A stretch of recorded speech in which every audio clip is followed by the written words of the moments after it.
تعالي هقولك النهاردة على حاجة بجد اختراع يا كوتش. ايه ده؟ هي حتى البطاطس هتعملوا فيها اختراعات؟ لا، هو مش اختراع.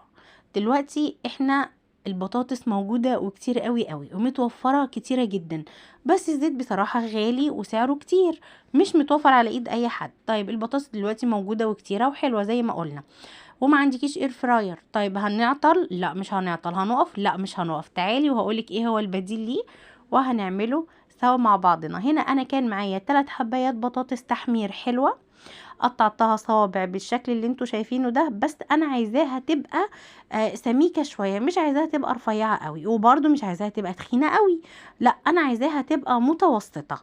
تمام، اللي هي تبقى مقرمشة من بره وما تيجي تاكليها تحس ان هي فيها برضو لحم من جوه.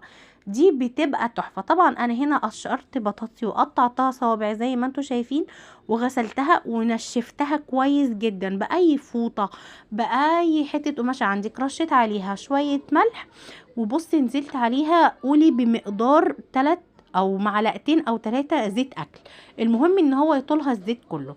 دخلتها الفرن على نار عالية وسبتها وما قلبتهاش، وخرجت لي بالشكل ده وبالمنظر ده بعد ربع ساعة، تلت ساعة. حاجة تحفة تحفة تحفة وخفيفة قوي وحلوة قوي قوي قوي وجميلة، وهتعتمديها ومش هتبطليها. لايك واشتراك وما